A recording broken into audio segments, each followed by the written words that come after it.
Good morning and welcome to Career Launch Live.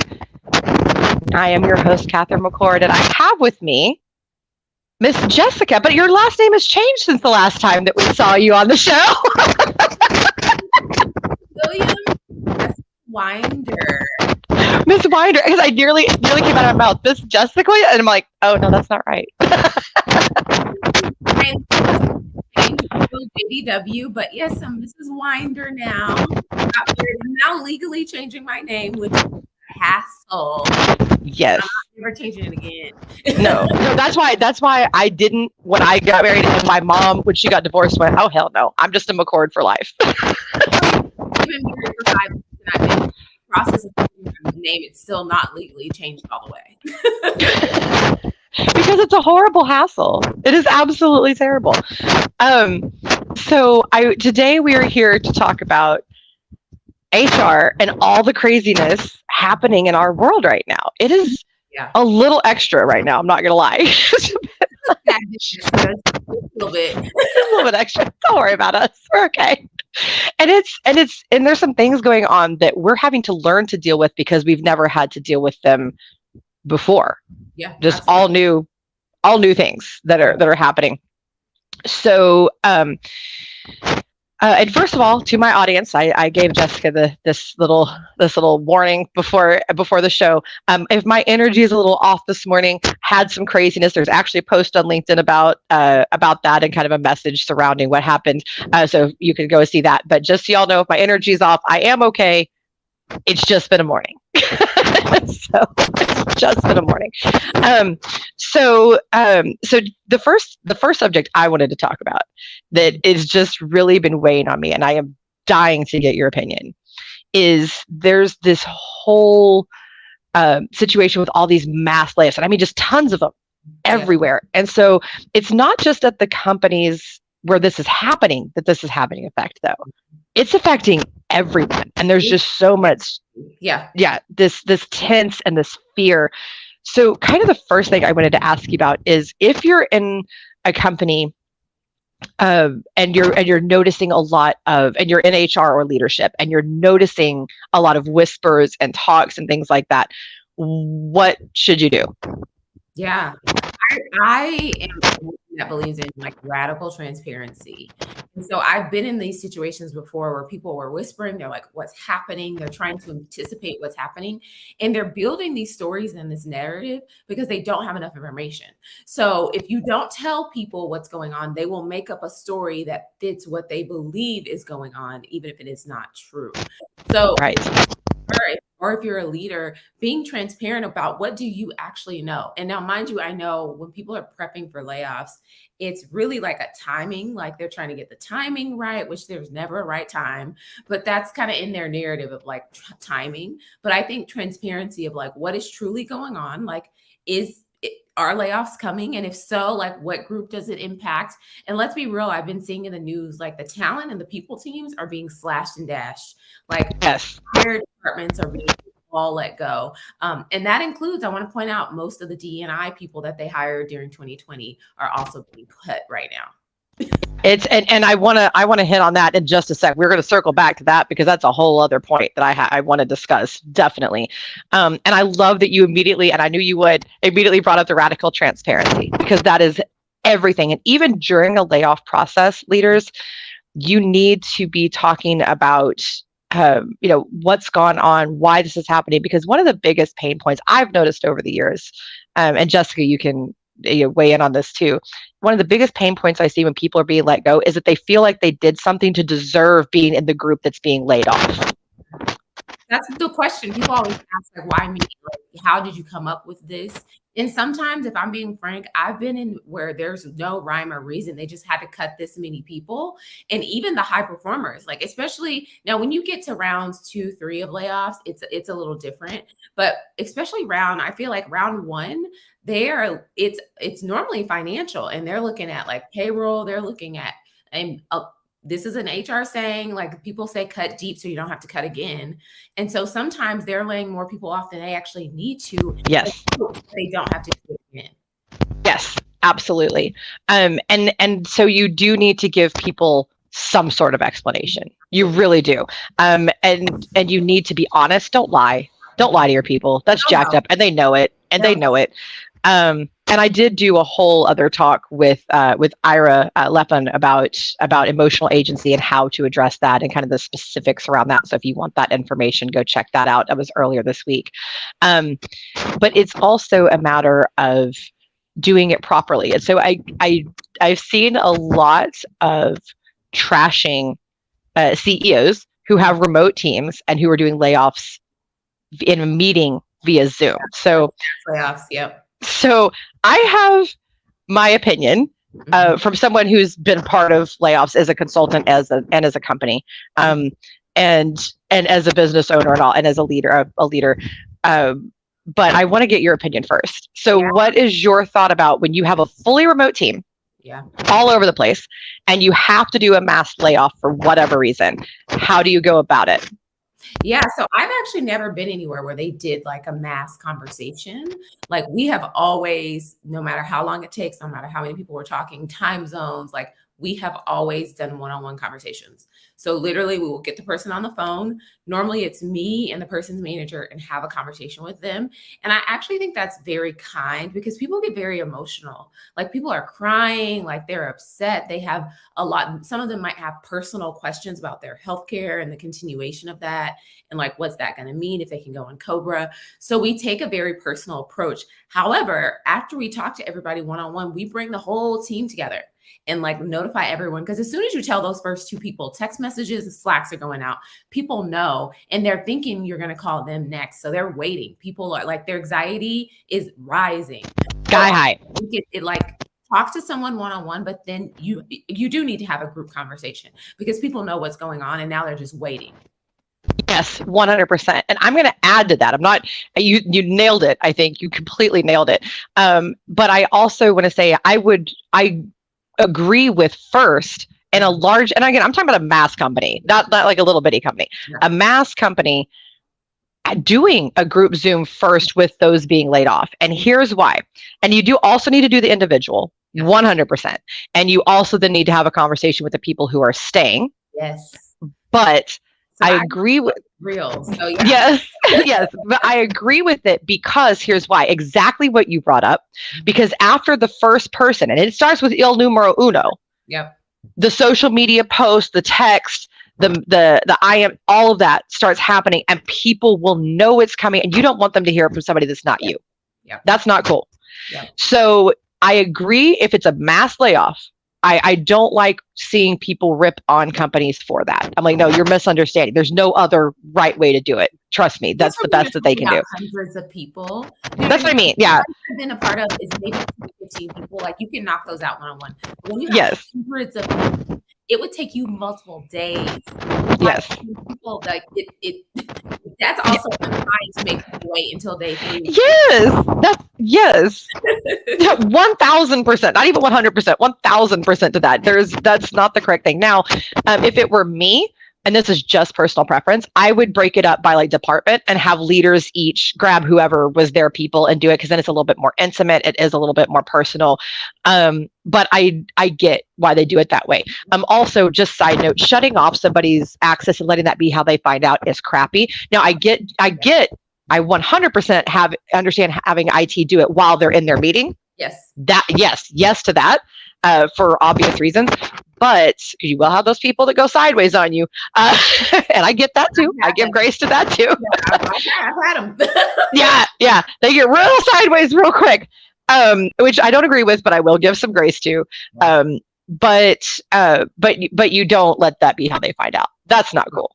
No, that's and super shitty. shitty. I think it's the timing of all of it. And it's honestly, unfortunately, it's like a synchronized swim is how I think about it. Like normally I'm talking to someone, IT's working on something in the background. There's already like documentation or kind of words that are about to go out via email, via Slack, and then we're going to have a team meeting. So it's very like boom, boom, boom, boom, boom. And it's unfortunate, but also like you also have to think, I completely get the people that are laid off and they're angry, but the flip side is if you are running a business, this is something that you have to do. You can do it in a kind and compassionate way, but at the end of the day, it still had to be done. Yes, and I do want to also state that there's the misconception that every time this happens, this is because somebody didn't plan right, didn't budget right, all of that. That is not always the case for two reasons. Number one, and this is a whole other diatribe, which I just did a live about this too, but this sometimes they are planned layoffs. In other words, they knew it was a short-term sprint. They'd only need you for a few years, and now that project is done. And then the other thing that can happen is a random turn in the economy that can really cause problems, like COVID. We saw some of this. We saw, I mean, and right now with prices skyrocketing for trucking and all kinds of other things, it is really affecting businesses in a way that they could not have anticipated very, very quickly. So I do want to give some grace there. Now, sometimes it's because they didn't plan. Yeah, absolutely. But not always. Sometimes, I mean, I have seen companies do a round of layoffs, and it was definitely, and to your point, it was a planned round of layoffs, and it was specifically because they had finished out a project. And and the people, honestly, it was probably the kindest layoff I've ever done, because people knew the project was ending. And so they anticipated, like, okay, this is what's going to happen. They offered a great severance package. So it was basically a closing of a door. That's great. And that's how you do it. And people, you should, if you are specifically hired onto a project, even if it's not stated very specifically, which it should be, you should just know when that project ends, there's a very good chance you will not have a job. Just know. This is just personal information, for me to you as an HR person. Just know that there is a very good chance that you will not. And again, no company should be honest about that and upfront. But whatever. But and also companies, be sure, to Jessica's point, that you are organized when you're doing a layoff. Make sure that you have all the information ready to hand them, and not just verbally tell them. Hand it to them, because let me tell you, they're in a trauma state. Or upset. They're not hearing you. They're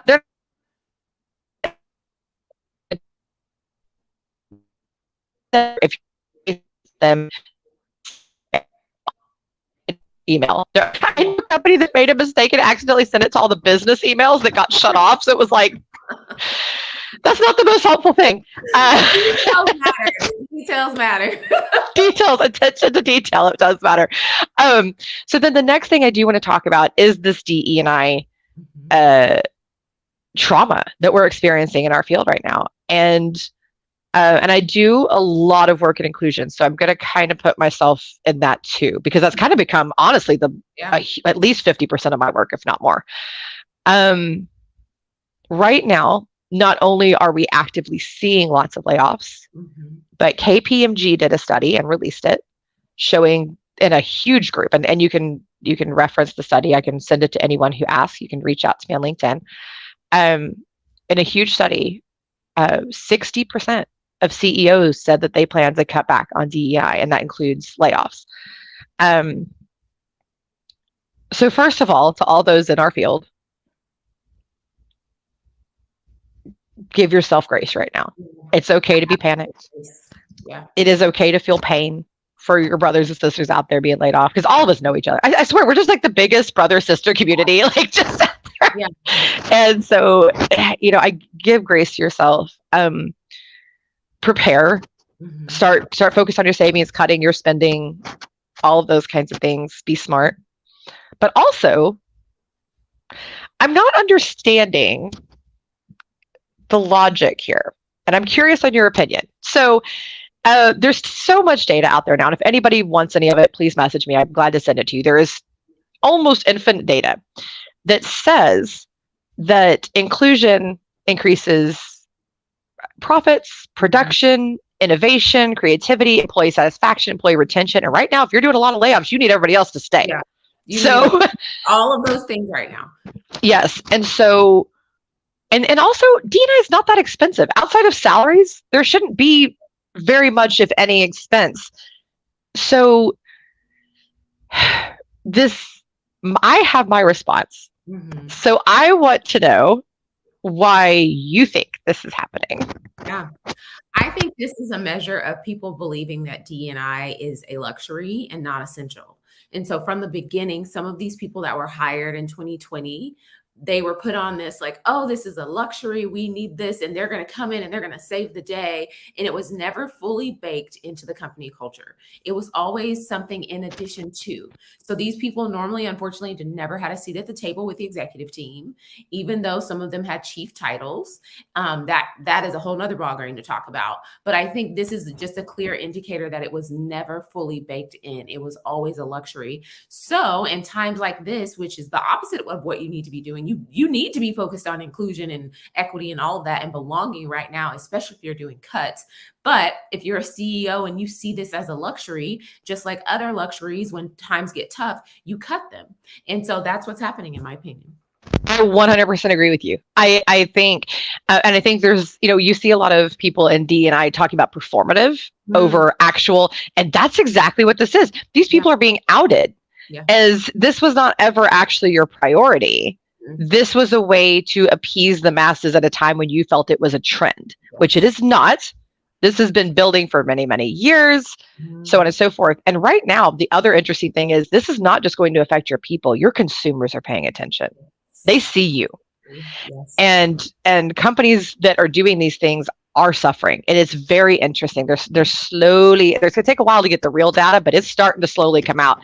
And so companies really need to rethink this. They do. They need to really reprocess what the priority is. And if it's not already ingrained to truly be inclusive, get it that way and get it that way fast. Yeah. And the employees are watching. So I seen this statement on Twitter the other day where someone went, their employer recently had laid off like the entire people team, including D&I, and they went and pulled their 2020 statement and asked, now who's going to fulfill this if we don't have a team? And it was all over Twitter. And I was like, wow, like this is a perfect example. They went and pulled their own company statement and said that now that we don't have a team, who is taking this up? And you know what? Good on them. I like whoever did that. Whoever did that, please contact me. I want to be your best friend. Because seriously, that's the other fear too. So you're not just telling people that diversity, equity, inclusion doesn't matter.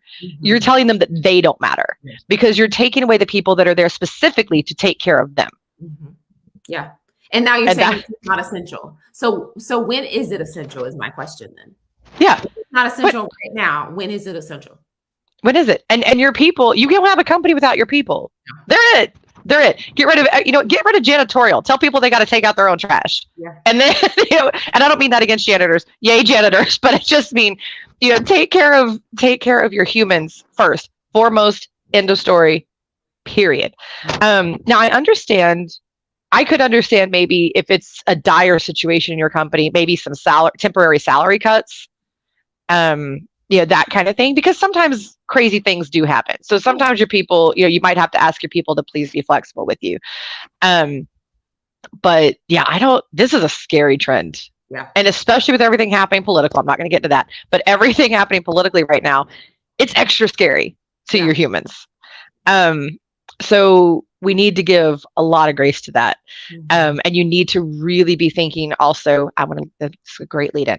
So now we have all the political stuff, and we're not going to get into opinions or anything on this show, but because trust me, Jessica and I could go for hours. Oh, yeah. I could go hours, all the days about our opinions about this. But no matter your personal feelings, no matter which way you lean, companies need to understand that there are a lot of people out there experiencing trauma, and not just in the States where there's a lot of action, but just people in general, because they're scared. What does this mean for me? Is this going to spread? What is what's going to change in my life? And this is it now, but what's going to happen next? Yeah. And they're looking at history and going, this is how crazy stuff starts, like the real crazy stuff.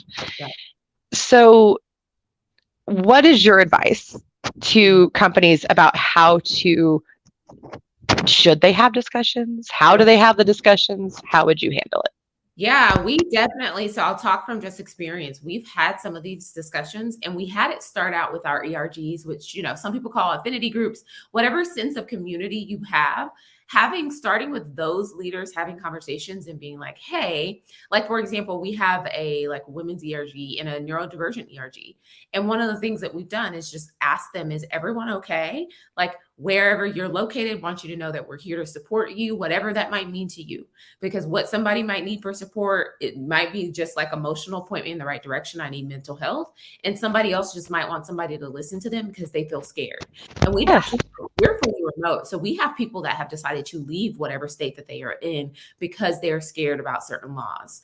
And they have things that are going on in their family. So it might impact them at this exact moment. So we had someone recently move. And so we accommodated her to relocate and like take time off needed to do. So I think those discussions should start in smaller groups, but it should feed into like an all hands of just acknowledging the current state of the country. And specifically, we have some employees in Canada, but the majority, 95% of our employees are here in the US, all over the US. And so just addressing that, like, hey, we all know what's going on. We're all watching the same thing. Just want you to know we're here. These are the mental health resources we have. If you're in an affinity or an ERG group, sense of community, here's a group you could reach out to if you want to join. And if you don't have one of those groups that you're a part of, reach out to us and we could just have a conversation about it. And we say, no matter what you politically believe, whatever you believe, we just want you to know that we want you to be okay. And that is hard to do because most companies feels like they have to take a stance. And so if they don't decide to do that, which I am also a fan of companies taking a stance, specifically if they are headquartered in some of these states, put your money where your mouth is. But that's a different ballgame than just talking to your employees. Yes, and I'm all for it. I 100% to all of that. And I also want to say too that it's not just on one side of the political fence where they may be having trauma. Yeah. And people are often shocked by that sometimes the side that's getting what they want is having just as much stress for different reasons. Mm-hmm. And so you need to give grace to your humans right now. And if they're moving, again, support them. And if it's not, like, some places want to pay relocation, all that, which is beautiful and wonderful. But if not, just support them with the time off. Don't harass them about taking the time. Don't, let it go. Yeah. And if your PTO policy is not so that they have unlimited, don't dock them for PTO for this, please. Don't do that to them on top of everything else. That's super shitty. So, absolutely is. Especially if someone's trying to move because they literally feel like their life is in danger. Right. Yeah, exactly. So it doesn't matter what your opinion about it is. That's why they're moving. And so help them, be supportive of that. And also acknowledge reality of what's happening. When laws are being made that are directly pointed at you, whether or not you like them, dislike them, it does have an effect on you. And again, even the side that's getting what they want can have stress from this. So please give grace to all of your humans. Yeah. That's so very important. Again, back to taking care of your humans. Yes, take care of your humans. Take care of your humans. Take care of your peeps. Like, it's so easy. It's so simple. My sister and I have a saying. We're just like, don't be shitty. Really, that's kind of, don't be shitty. And then put a, yeah, it's that simple. Just don't be shitty. And then on top of that, if your job is to take care of people, do your job. Take care of them. Yes. Just put that out there. It's so funny to me though. And that's the other thing that I'm excited about. This is a happy thing I want to talk about is I am finally seeing a huge movement in HR / now people operations to move towards that HR is all about the humans. Because for years it had kind of gotten into this weird, like, we're about policy and like procedure. Pseudo lawyers is what I call it. I tell people this all the time. Like, you are not a pseudo lawyer. Like, this is not like, you should not be out here trying to be like, well, legally, Like, get a lawyer for that. Like, yes, 100%. Yes, get a dang lawyer. That's what that's for. This is not my thing. Like, I will tell my clients, they're like, well, what's the law on this? I'm like, okay, I can tell you what EEOC and all that says, but you also need to be talking to a lawyer about this issue. Because if you're coming to me because there's a legal concern, you need a lawyer. That truth. Like, I got some. I'll introduce you, but that's who you need to be speaking to, not me. A line in the sand. That's how I feel about it. Like, there should be a line in the sand of like what people ops is meant to be doing and what we can partner with other departments. Because don't ask me to make financial models. You know what I mean? We have a CFO for that. Don't ask me to You know what I mean? So I think a lot of times, unfortunately, HR gets drawn into like the label of compliance, and there is always some form of compliance, but it should not be like 100% of your job in people ops or HR. And when I think Right. HR, I think of compliance. That's why I'm Right. happy with this name change, because it's like let's look at something else, like what's going on with the culture, what's employee engagement, like all of these things. And that's for me, that's my strong suit. Like I want to be doing that all day. I can do payroll, I can do compliance. It will never make me happy. I have no desire to. I'm the same way. The same way. I'm like, I don't care. I really don't. And it's so and I don't and I mean it's an important role, but that's just not my jam. And I feel like it's a completely, to your point, it's a completely different job. Mhm. It really is. And usually very different personalities that pursue them. So the the other thing that's really interesting to me with HR is that it's becoming more active. It used to be more passive. Like if somebody needs something, they'll come to me. But now it's like we're going to come to you, Yeah. and we're here, and we're in your face, and we're all about it. And I am just eating this up. Yeah. Eating this up. Like I tell my team this all the time. If someone comes to us with a question, we need to ask ourselves, like, why don't they already know this information? So where's the fail? Like, did we not tell them? Can they not find it? Did they even look? Like, that's one thing. But the being proactive, like get in front of the situation.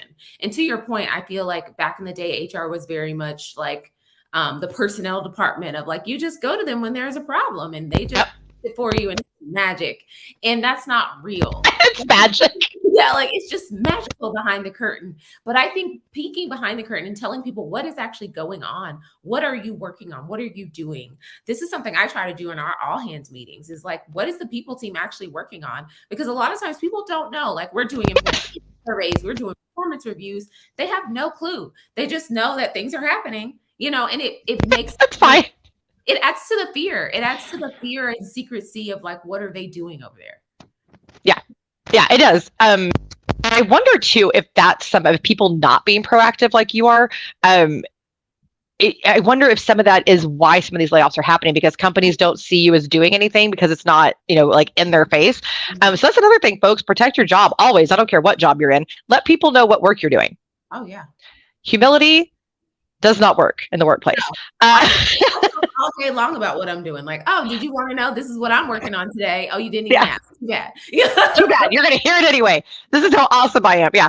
I always had that attitude. I wanted everyone to know how awesome I was. So it just like, I love to brag. I'm like, look, this is the amazing thing I did. And that's how I got, promoted or got special projects or whatever, because I let people know. So you have to let people know because they may not see, they have their own thing going on over here. So you may need to help them out. Like if you're remote, it's very rare they're going to see what you're working on. Because honestly, I think a lot of teams are working really hard to not be siloed by department, but it still happens. It absolutely happens. Oh gosh, yeah, 100%. So as we close out, I kind of the last thing I would just love to get your opinion on. So we've been talking kind of just really to everybody, employees and HR and CEOs, kind of cover the gamut, which I'm super proud of us. But I do want to know very specifically, because there are so many freaking layoffs happening right now, and it's awful. Part A is, what is your advice to the job seekers? And part B, what is your advice to HR when all of a sudden the candidate pool is just flooded? Yeah. What is your advice? My advice to those people that are being laid off is, one, like focus on your health, whatever that means to you, whether that is your physical health, your mental health. I have been laid off before, and the day that I got laid off, I literally had the phone call, had someone come pick up my laptop and went to the gym. And like went to the gym, did yoga, got on a treadmill, cried, went to my car and cried in my car, because it was like a relief. And it was a sense of, I need to start over. But before I started over, and I know that the instinct as soon as you get laid off is like, update your resume, get it out there, like start applying for 100 jobs. And I respect that. And I understand that sense of urgency, depending on what's going on in your life.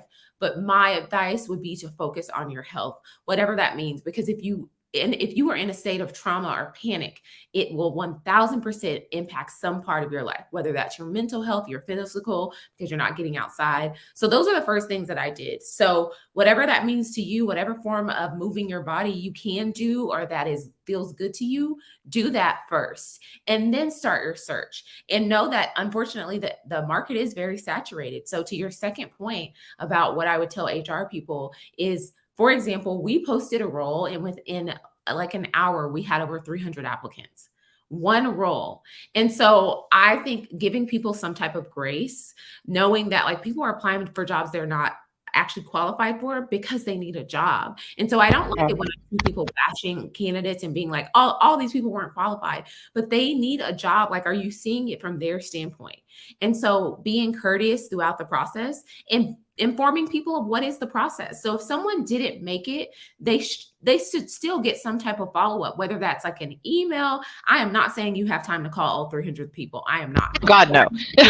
Start the process, like have grace for people and keep them informed. What is the process? Where are they in the process? Because a lot of times people just feel lost in the shuffle and they don't even know how many interviews it's going to take to get the offer. So even if you just start with something simple of this process is 3 interviews. So someone knows if they are in the second interview, they're close. You know what I mean? Like that is giving grace. 100%. That is wonderful advice. And I do want to just kind of resound your message to the job seekers out there of take care of yourself. We are holistic beings. So if something affects one part of you, it will affect all of you.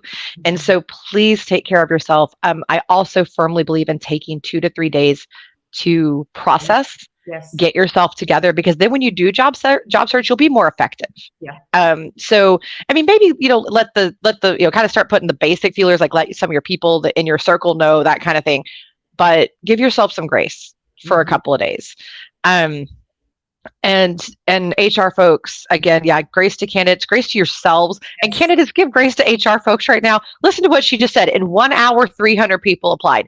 Give a little grace right now.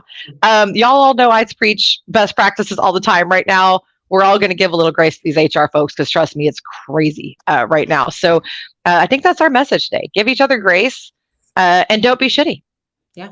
Don't be shitty and give grace. That's a hell of a message. It is. That's a great message. We win. We nailed it today. So happy Friday, everyone. Thank you again so very much, Jessica, for joining me. Be wonderful, everybody. Same time, same place next week. Reach out if you need anything. Bye.